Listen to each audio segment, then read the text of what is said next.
expanding commercial maritime access is important. So expanding. Welcome to Hello Africa. Today's celebration, Eid al-Adha across the world, honoring over 1,400 years of faith. For about 1,443 to 1,444 years, since the second year of the Islamic Hijri calendar when the Prophet Muhammad led the first Eid al-Adha prayer in Medina, Muslims worldwide have observed this important festival.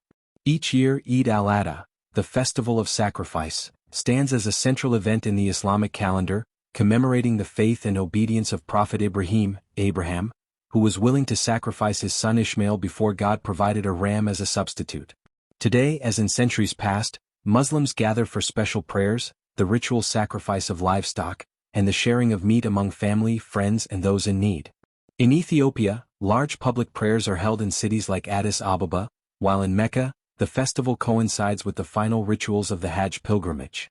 Across the globe, from London to Jakarta, mosques and Islamic centers host festive gatherings and communal meals, reinforcing the timeless values of generosity and compassion. The celebration is also marked by new clothes, gifts for children, and joyful visits to relatives, strengthening the sense of unity and shared purpose that has defined Eid al-Adha for more than 14 centuries. U.S. pledges robust support for Ethiopia's economic reforms. Ambassador Massinga hails progress. The United States has reaffirmed its commitment to bolstering Ethiopia's ambitious macroeconomic reforms, with Ambassador Ervin Massinga applauding the government's bold steps toward a modern, market-oriented economy. In recent remarks, Massinga highlighted the significance of Ethiopia's decision to move beyond the status quo, emphasizing that such proactive measures are essential for long-term growth and global integration.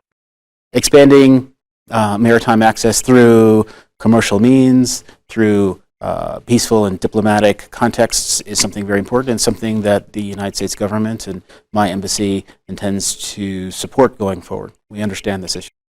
Working with a country of Ethiopia's size, but more important than its size, its influence and its capacity to help the region restabilize, that is a core bedrock approach of the United States and will be a center point of what the United States is going to be doing in the Horn of Africa to help the region and the people achieve the opportunities of prosperity and stability that they all want. Ambassador Massinga singled out Ethiopia's exchange rate reform as a pivotal achievement. Without that change, the opportunities to realize other meaningful reforms would not have been possible, he stated, noting that the adjustment has brought much-needed stability to the foreign exchange market, a development not seen in Ethiopia for many years. This stability, he explained, has enabled the country to shift toward a more open, globally competitive economic model, breaking with the restrictive mindset of previous decades. Looking ahead, Massinga expressed enthusiasm for expanding trade and investment ties between Ethiopia and the United States. He highlighted the potential for increased exports of Ethiopian coffee, teff, tea, flowers, and minerals to the U.S. market.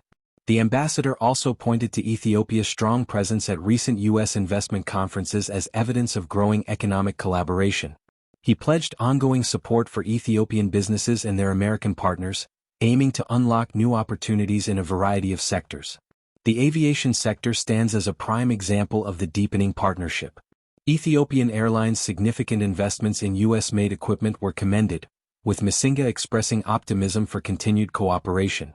He also revealed that a U.S. team is actively working to connect American suppliers with Ethiopia's ambitious infrastructure projects, including the construction of a new airport in Bishoftu. Beyond economic reforms, Ambassador Massinga reiterated U.S. support for Ethiopia's peaceful pursuit of maritime access, recognizing its importance for the country's development and regional integration.